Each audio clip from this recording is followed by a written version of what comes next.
नमस्कार प्यारे बच्चों, आज के इस लेक्चर में हम लोग डिस्कस करने वाले हैं methods of finding the equivalent capacitance, यानी कि इक्विवेलेंट कैपेसिटेंस को फाइंड करने की कितनी विधियां हैं, कितने मेथड्स हैं। वैसे आप सभी ने इलेक्ट्रिकल कैपेसिटेंस को सीरीज और पैरेलल दोनों में देखा होगा। अगर कई सारे कैपेसिटर्स हैं सीरीज में लगे हों तो जो इफेक्टिव कैपेसिटेंस होती है उसका रेसिप्रोकल जो होता है वो इंडिविजुअल कैपेसिटेंसेस के रेसिप्रोकल के सम के इक्वल होती है। वहीं अगर कई सारे कैपेसिटर्स पैरेलल में लगा दिए जाएं तो जो नेट कैपेसिटेंस होती है वो उनका डायरेक्ट सम होती है, यानी कि C1 + C2 + C3 ऐसे करते करते आप सभी का सम कर लेंगे तो आपको पैरेलल में नेट कैपेसिटेंस मिल जाएगी। मगर अभी क्या है कि कई बार ऐसा होता है हम ये डिसाइड नहीं कर पाते हैं कि कैपेसिटर्स पैरेलल में है सीरीज में है, तो उसी पर बेस्ड हमारी ये पहली मेथड है जो हम आज देखने जा रहे हैं। इक्विवेलेंट कैपेसिटेंस को फाइंड करने की टोटल 5 मेथड्स हैं, आप लोग जान लें। पहली मेथड है पॉइंट पोटेंशियल मेथड। अगर हमारा नेटवर्क कॉम्प्लिकेटेड है, समझ में नहीं आ रहा है, तो हम लोग इनको अप्लाई कर सकते हैं। पहली मेथड कौन सी है? Point potential method. सेकेंड हमारी है सिमेट्रिकल मेथड। थर्ड हमारी है इनफाइनाइट सीरीज मेथड। फोर्थ हमारी है व्हीटस्टोन ब्रिज मेथड। और लास्ट अल्टीमेट जो मेथड है वो है चार्ज डिस्ट्रीब्यूशन मेथड। हम एक एक चीज़ को डिस्कस करेंगे आराम से। पहले आज हम लोग बात कर लेते हैं पॉइंट पोटेंशियल मेथड के बारे में। पॉइंट पोटेंशियल मेथड, ध्यान से देखिए ये मेथड क्या बोलती है। अगर कई सारे कैपेसिटर्स ऐसे कनेक्टेड हों, है ना, आपस में दिया जाए, ऐसे इलेक्ट्रिकल नेटवर्क में लगे हैं और हमें इनको समझना है कि ये सीरीज में या पैरेलल में है, तो ये मेथड कहती है, क्या बोलती है? ये मेथड कहती है first of all give the arbitrary value to the each plate of the capacitor like the potential V1, V2, V3, V4, V5, V6। ऐसे आप हर एक प्लेट को पोटेंशियल देते चले जाओ।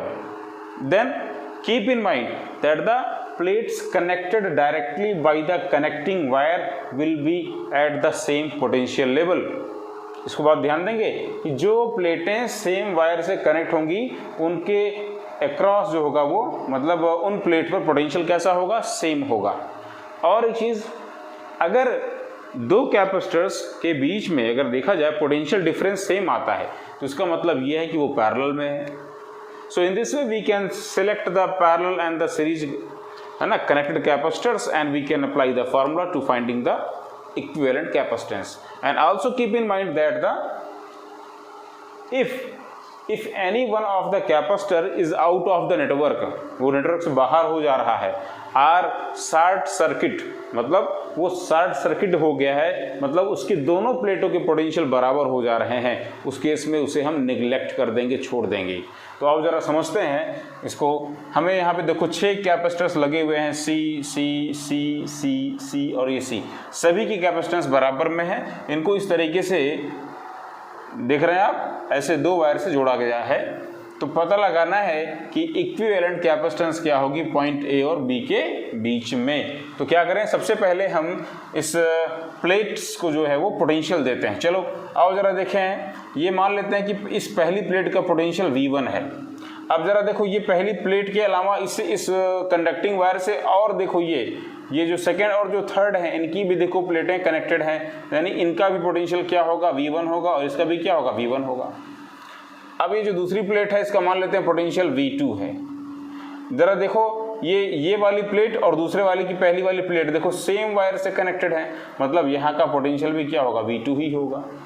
फिर ज़रा ध्यान से देखो, ये देखो बीच में से एक रेड कलर का वायर जा रहा है, ये वायर आके यहाँ पे कनेक्ट हो रहा है थर्ड वाले की दूसरी प्लेट से, फोर्थ वाले की पहली प्लेट से, यानी इनके भी पोटेंशियल क्या होंगे? जो पोटेंशियल यहाँ पर है यानी कि V2, है ना। जो प्लेट्स सेम वायर से कनेक्टेड होंगी उनके पोटेंशियल क्या होंगे? बराबर ही होंगे। इसी तरीके से देखो ये वायर यहाँ से जा रहा है, आके यहाँ कनेक्ट हो रहा है, यानी इन प्लेटों पर भी पोटेंशियल सेम होगा, V2 और V2।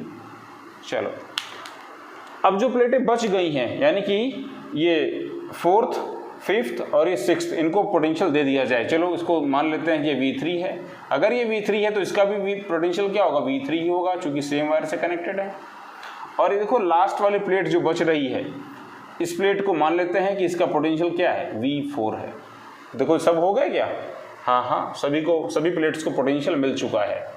चलो तो पहला काम तो हो गया है ना, we have given the arbitrary potentials to the all plates of the capacitor keeping in mind that the plate connected by the same wire will have at the same potential level.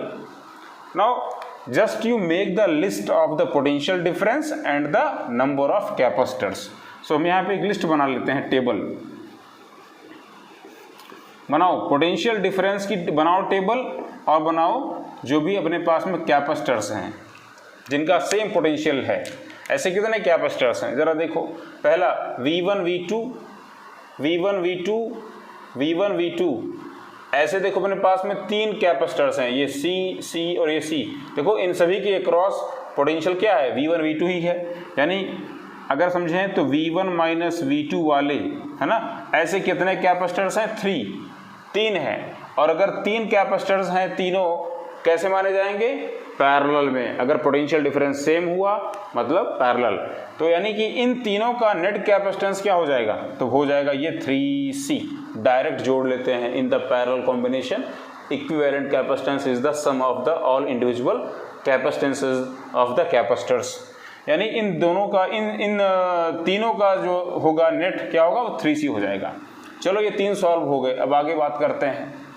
इसके बाद में देखो V2 V3 वाले, V2 और V3 ऐसे कितने capacitors हैं जिनके क्रॉस पोटेंशियल V2 और V3 है। तो V2 V3 ये रहा, V2 V3 ये रहा, यानी ऐसे 2 है अपने पास में, 2 हैं तो दोनों पैरेलल में हैं, तो 2 into C हो गया, क्योंकि सभी की कैपेसिटेंस बराबर में है ना। इन दोनों का पैरेलल में करोगे तो क्या मिलेगा, 2C। अब बच गया लास्ट, 3 2 5 तो हो ही चुके हैं, एक ये लास्ट वाला बच रहा है V2 V4, तो इसको भी नोट कर लेते हैं, V2 V4, और ये सिंगल है यानी इसको हम लोग लिख लेंगे। जरा इसको हम लोग जो है वो डायग्राम को ड्रॉ कर लेते हैं। ये पॉइंट A रहा, देख रहे हैं आप, पॉइंट A रहा, तो पॉइंट A से चल रही है, ये पहली प्लेट आ गई है, इसके अक्रॉस कैपेसिटेंस क्या है, V1 V2 है। तो V1 V2 वाले 3 कैपेसिटर्स थे, इनका कैपेसिटेंस क्या मिला था अपने को, 3C, नोट कर लिया मैंने। फिर V2 V3 आ रहा है, यानी V2 V3 इससे भी कुछ प्लेट्स कनेक्टेड हैं, ये रहा V2 और ये रहा V3, V2 V3। तो ऐसे कितने कैपेसिटर थे, 2 थे, इनका कैपेसिटेंस क्या हो जाएगा, 2C, बना दिया मैंने इसको। अब एक लास्ट V2 V4 आ रहा है, यानी V2 V4 का मतलब क्या हो गया, V2 V4 का मतलब यहीं से अपना वो बटेगा, V2 V4 वाले 1 कैपेसिटर है ना। इसको मैंने इसे प्लॉट कर लिया, ये अपना हो गया V2, ये अपना हो गया V4। देखो ना यहाँ से V2 आ रहा है तो ये भी क्या होगा, V2 ही होगा। ये अपना सिंगल है तो मैंने C बना दिया। अपना देखो जरा पॉइंट B कहाँ पर है, पॉइंट B V4 के पास में, यानी ये अपना पॉइंट B होगा और ये पॉइंट खाली रह जाएगा, इसको छोड़ दो।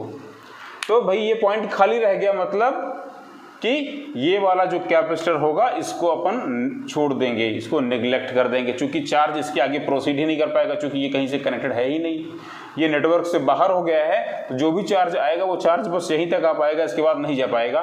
जब चार्ज नहीं जाएगा तो क्या मतलब है इसकी कैपेसिटेंस का, कोई मतलब तो है नहीं, यानी इसको हम छोड़ देंगे।